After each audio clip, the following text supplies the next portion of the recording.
Alright guys, welcome back for another video on HAIKYU Fly High, and today I want to talk about how many times should you actually summon on the select recruit banner, because I already created a guide, and in fact I repeated multiple times in the last few days on why you should be going up to 50 summons just to get the maximum amount of reward back for the UR banners. If you don't know what I'm talking about, I'm not going to repeat myself again. I'll just post that link in the video comment section. You guys can watch that yourself. But I have never really talked about the SSR recruit ticket. Previously, like on the second day of global launch, when it was the very first select recruit banner with Suki, Nishinoya, and also Kageyama. For that specific banner, I did recommend everyone to go all the way up to 200 because that universal dupe is very, very important. I still think that should have been the case, but right now for this new one, the circumstance would have changed because the characters are obviously different. Unlike the very first banner, when everyone was from the same school, they're all from Karasuno, and they're all very much meta characters, right? Because we have Suki, who, first of all, everyone can get a free copy, so he is definitely going into a team, and he is the best SSR mid blocker in the game as well. So he was very well worth going after. And then you have Nishinoya, who's the only SSR liberal in the game, and then Kageyama, who for a lot of people is their only SSR setter. And even if it's not your only SSR setter, because the role of the setter is actually often need to change depending on the opponent's speciality, there's absolutely no harm getting SSR version of Kageyama either. So no matter which one you got, even if you lost the 50-50, because remember, you're not guaranteed to get whoever on the wish list. You could actually lose the 50-50 and get someone else. But for the very first select recruit, it doesn't really matter. All three are very meta choices. So no matter which one you actually end up getting, there's pretty much zero risk of actually summoning on that. And that's kind of why it's very good to go very hard on that banner. And also because at the beginning of the game, you actually need to summon as well, right? If you don't actually summon at all, you wouldn't even have all of the unrarity characters food to actually level up your characters, or even have the SR character to fill in your team for a team of 7 or your second team either. So that's kind of why it's still very important to go hard on the very first select recruit. But obviously now it's going to be different, because now if you actually take a look at the three characters, I kind of already mentioned this in my summon guide as well. I'll once again link that in the video description. I don't want to repeat myself. You guys can just watch that. But basically, if you have Kuro, you should be going for Kenma. If you have Yushijima, you should go in for Tendo. And Goshiki, no one really cares, okay? He's really bad. Well, not really bad, but just nothing in comparison to the other two. So there's no reason why you'll be picking Goshiki as the wish list. And then as a result, there's actually quite a big risk of not actually getting the character you want. Because if you actually lose 50-50, I mean, first of all, Yushijima and Kuro, a lot of time you can only choose one of them if you're free to play or low spenders. So it's very rare that you'll be needing both Kenma and also Tendo at the same time. Not to mention there's also Goshiki lying around, which is, once again, not someone you ideally want as an SSR out of this banner.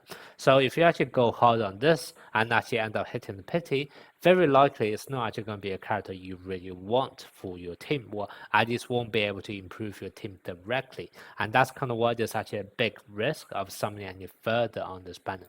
And that's kind of why for this very first select for this specific select recruit, what I'll probably recommend is just pick the character you actually want. Now, if you don't like any of them, for example, if you're not going for Nekoma, if you're not going for Shiratozawa because you are saving out for Fukurodani or saving out for Inarizaki in the future, then don't summon at all, okay? But let's say if you are actually going for one of them, as soon as you get the character you want, either Kenma or Tendo, what I'll recommend is just go to the next level of the cumulative reward. If you are more than 50, or actually maybe more than 60, then I'll probably say yes, it's worth going up to 80 just to get that extra 5 back. Or let's say if you're around kind of 90 or 100 mark, then yes, summon a few more times so that you can go to 120 and get that 10 ticket back. And because the pity will carry over anyway, it doesn't matter too much. However, unless you are kind of approaching this 80 mark or approaching this 120 mark, where you can actually get extra reward or sorry, extra recruit ticket back as reward. Otherwise, let's say if you got super lucky and meant to get the character you want in the first 10 or 20 pools, I would probably say there's no need for you to go any further because the risk of then end up getting a character that you don't want is just far too high. Last thing I want to cover in this video is that you probably don't actually need as many SSR recruit tickets as you think anyway, because I know a lot of people have been asking me where can I get more of those tickets. But in all honesty, a lot of time you will be going for those UR characters, so that's kind of what I did mention in my previous videos, right? How to actually farm gems to convert them all to UR ticket. So that is ideally what you should be doing anyway. And when you're actually building a team, depending on which direction you go, you would also need to consider which SSR do you actually want to save up in your team.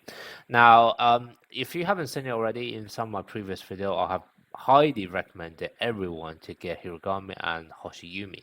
As for the reason why, they are played in probably like 90% of all of the team. So no matter what school bound you're going for or what type of team specialty you're going for, you will be swapping the other players. However, those two are almost always inside. So definitely do bear that in mind.